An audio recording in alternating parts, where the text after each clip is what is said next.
If it wasn't for psilocybin and psychedelics, I would be in this limbo of knowing that I may have done something wrong and I'm ashamed to her. Having that comfort of knowing I didn't do anything wrong made all those feelings of darkness go away.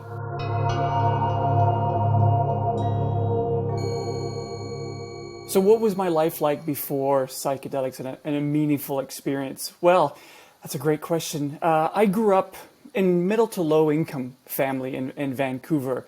I was one of these individuals that grew up with a very abrasive learning disability. I had mental health issues. I was dyslexic. I had everything that you could imagine as a young youth. So that kind of quandrum of experiencing life hidden in a way was very difficult for me. Schooling was pretty much obsolete.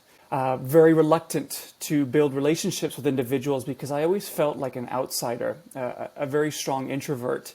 Then getting into high school, I really did struggle even more with my self-esteem. Being dyslexic and having learning disabilities, I was put in a special ed program. So during that whole process, when I would walk down the hallway, I would go to one room with a gold star. So every bully knew where I was going, so they would wait for me. It was very much a traumatic experience. And throughout high school, it was the same thing, believing that I was doing well, and then individuals bringing me down, letting me know that I wasn't doing well, and thinking that I had friends, and then realizing when times were tough, they weren't there. So I really had to build relationships with older individuals, like my mom's friends. So my friends were 30 years older than me, individuals that have already experienced life. So I was trying to gain insight from them. And that really is the defining factor of who I am today, is at the end of the day, no matter what darkness has given you, there was always a beacon of light somewhere within it. We just have to find it. Yeah, so the first time I kind of realized the importance of psychedelics and how it could be beneficial in a meaningful way was I was working in the community of Vancouver. And in the downtown east side, there was still is a very large fentanyl crisis. But throughout the process of working in the communities down in Vancouver and finding out more and more about psychedelics and how it is a receptor of joy and wellness and healing through not only the community itself, but even in the Indigenous First Nations communities, learning the importance of psychedelics. Once I started to learn more about that, it started to make me realize that all the other solutions that I was trying to find to heal myself or to find a way of guiding me through the path of life, I was always looking for the traditional over-the-counter things because I wasn't educated enough. And then when working in the community with individuals who are trying to heal those that can't afford healthcare and medical, that are utilizing solutions that nature has given us, made me realize the importance of psychedelics. I was in this process of what can I do to heal myself and what can I do to experience this. But I always felt after the loss of my mom that I was neglected the opportunity to see her. When my mom first passed away, the first thought was, I'm going to go to her house. I'm going to lay in her bed and I want to see her. I want that one last vision of healing and happiness. I don't want to see her in a bed. And then speaking with individuals in my group and throughout the community, people were experiencing past experiences, loved ones, past journeys, witnessing and visually seeing their lost loved ones. I thought that this was the greatest way that I could find to communicate with my mom. And the only way I could do it is through this kind of journey with psychedelics. I wanted to see her one more time because I felt that I just needed some reassurance that I'm doing okay.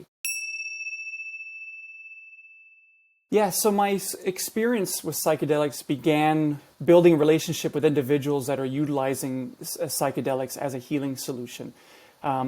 I wanted to get the best experience possible. Being able to utilize my community network, and I found an individual that was a trip sitter.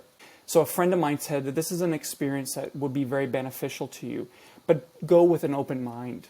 My first experience utilizing psilocybin was through, a pill and capsule, situation where I was utilizing it with this individual. He was very present with me. He was very open and kind, very supportive, very safe. I never felt uncomfortable in any way. for an individual that has never done something like this besides other substances like alcohol and other things, I was very calm. I was very comfortable. But I would say at the very beginning of my journey, I was so engrossed in wanting to see my mom that I probably hindered myself from getting the full experience. Throughout the journey of utilizing the psilocybin with him, I didn't see my mom, but I can't explain it, but I felt an overwhelming warmth that she was there. And it was that feeling at a very young age when you're a child, when your mom puts her hand on your shoulder, everything is okay. You know, I felt that this was an experience of her saying, I can't show you, but I can let you feel it. And through this process of this journey, I thought that it was him whose hand was on my shoulder at all time.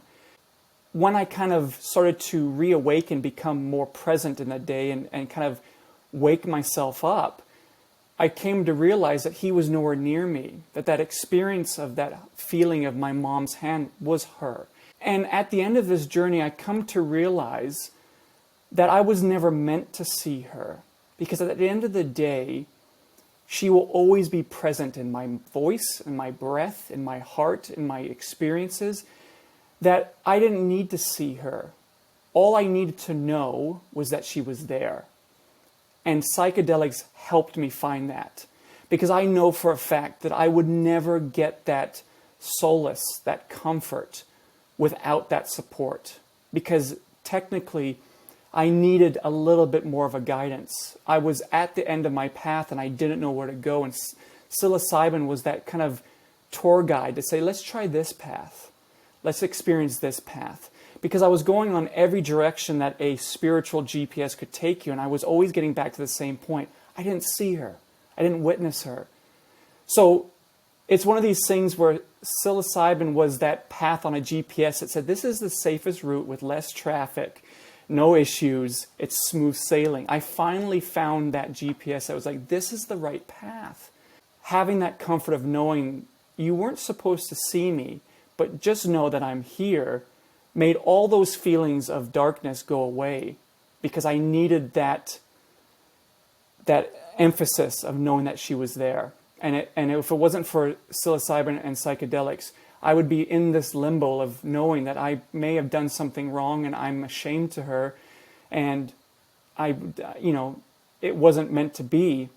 But now knowing that I had that journey with this individual and that safety gave me such comfort to know that I'm doing the right thing and I didn't do anything wrong and she's still here.